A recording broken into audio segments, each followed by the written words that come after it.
Vanco Arms. Today I'm going to show you how to do an install for a pistol optic. This is a bomb-proof method. This is the best way I've found to be able to do it to where the optic is not going to come off. I've done hundreds of installs, all sorts of different ways, and had problems over the years until I started doing this method. We're going to bed the plate to the slide. It's going to become a semi-permanent, almost permanent install. So this is for a serious end user or somebody managing a lot of guns that doesn't want to have to keep chasing problems when they come loose. This method is not for somebody who wants to swap optics all the time and swap optic plates.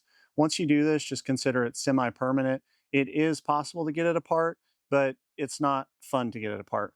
So I'm going to show you a way to install the optic to where it's not going to come off. You're going to shoot tons of rounds. If you've trained a lot, you know that optics come off, iron sights come off, and it's a recipe for disaster. Especially when a plate comes loose, you don't always know that now your optic itself is loose and your zero is shifted. So this is a method that really is a bomb-proof, secure way to install a handgun optic. When selecting a plate, make sure you get it from a reputable manufacturer. I've had really good luck with Apex Tactical, 1171, most of C&H plates. One of the most important things is that you pick a steel plate or a titanium plate. Don't get an aluminum plate. I also like these little skinny Sharpie acrylic paint pens. They work really good for doing witness marks. And then we'll get into some Loctites here. Loctite 620 is my preferred Loctite for bedding plates. There are a couple other green ones. They'll work fine. This one is heat rated a little bit higher. Some of the others have better solvent resistancies, but I don't put a lot of solvents on my gun, especially the top sides of them. So I prefer to have a wider heat range. I have some Loctite 243. You'll most commonly see Loctite 242. I prefer 243 because it is more solvent resistant than 242. 242 is what's going to come with your Surefires, most of your M-LOK stuff. This is a little bit better, so if you're going to have to go buy blue Loctite, I would get the 243. And then 271 is the red Loctite. That's what I personally prefer to put on the threads. In addition to bedding the plate, I put red Loctite on the screws. If someone else is going to be wrenching on your gun or you're not confident in your abilities and you don't want to use 271, you'll probably be fine with the 243, but the 271 is going to hold together better. All right, we'll talk a little bit more about Loctites. If you have Allen head screws, they strip out easier than Torx screws. So the 243 is a pretty good option for Allen head screws. If you have Torx head screws, the 271 is a better option, as long as you apply a little bit of heat on it before you go to take it apart if you ever need to. Now, I personally still use 271, even if they have Allen head screws, but I know I gotta apply heat before I try to take it apart. All right, before we get started on the install, we wanna check fitment of all our parts. So I take the plate and the optic, and I'm gonna make sure that it fits on there like it should. Pushing in this cross bolt area, there's little to no play. The plate itself is high on the front, so it keeps it captive. I don't like plates where the optic just sits on the top. I want there to be some meat on the front. So it's covering a portion of this, helping keep it captive on the slide. So the fit there looks good. We're going to take off this MOS cover plate.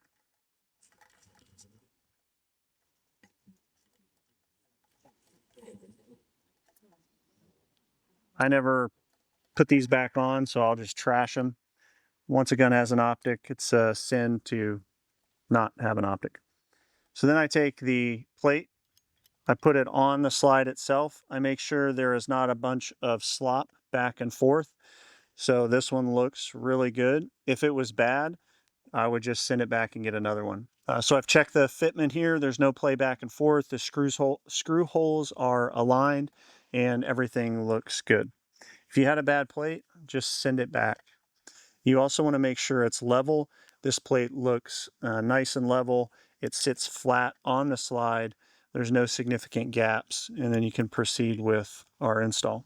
All right, the next thing I'm going to do is put some acetone on the plate. I'm going to put some acetone on the slide, some in the screw holes, because this is where we're going to bed the plate to the slide, and we want a nice clean surface. let that dry for a second. We'll grab the Loctite 620, which is the bedding compound. We're going to apply it to the bottom of the plate and the top of the slide. We want to make sure that we are avoiding the screw holes here. If you get green Loctite in there, it's not going to be fun. So I apply it on the slide, away from the screw holes. Then I do the same thing to the plate. It does not have to be perfectly even across the whole part. I got a little bit closer to this screw hole than I want, so I just take and wipe it off with the Q-tip. Take the other end of the Q-tip. That's how I spread it around.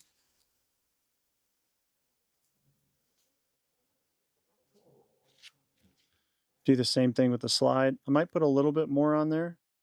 I like to start with a little less just because it's a pain to deal with getting it in these screw holes.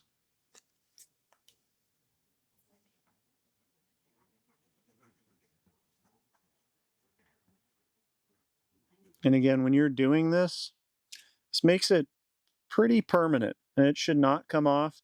You'll have to hit it with quite a bit of heat to get this off. But I never plan on taking these off. There's really no reason to. This optic will stay on here the life of the gun. And if not, I can get it pulled off. It's just not fun.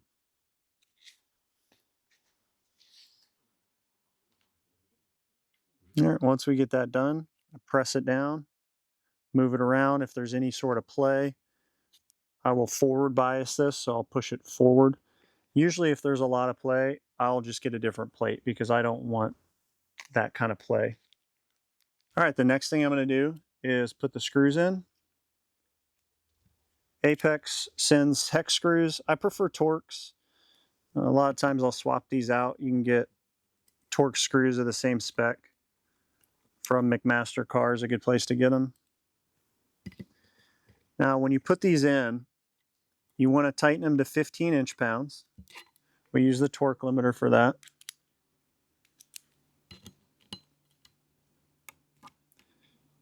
You get a click, you can stop. It just seasons the threads. It stretches them out a little bit, helps you get a truer 15 inch-pound torque value. So now I'm going to go ahead and apply Loctite to these.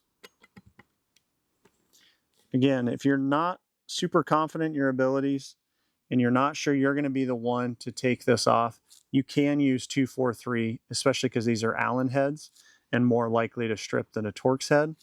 But I'm going to go ahead and use 271 because I really don't want this thing to ever come off. Put a little drop of 271 on it. And then I retorque the screws once I get them both in there.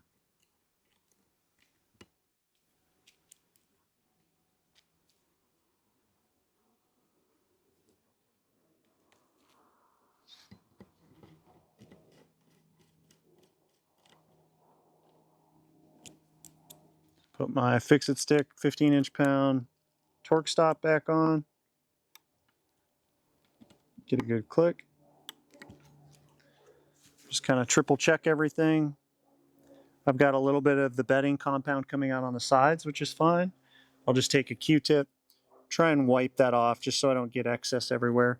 Even if you have excess on this particular plate in a 509, it's usually not enough to touch the actual optic. So it's really not that big of a deal. But I like to just go ahead and wipe the excess off just in case. Now I'll take my Sharpie, go ahead and apply a witness spark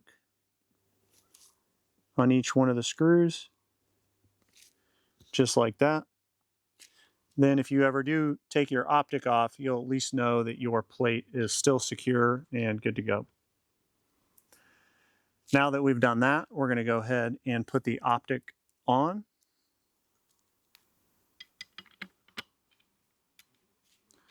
This particular optic, we will put forward pressure on when tightening it down to the 20 inch-pounds. It's recommended by the manufacturer. So I'm just taking my finger here, I'm pushing down and forward, so towards the front of the gun, which is pretty standard for anything with a cross bolt that's going to go on a Picatinny rail or a mount like this. You should be doing this with optics on rifles, scope mounts, etc. I get 20 inch-pound click. Everything looks good. I make sure that I don't have any space here. I make sure that I don't have any gap here and that this plate keeps it captive. It's important to get a plate that has meat on the front of it so the optic isn't just sitting on top of the slide. You want it recessed to where there's some metal on the front, and then you will have the slide on the back with minimal gap.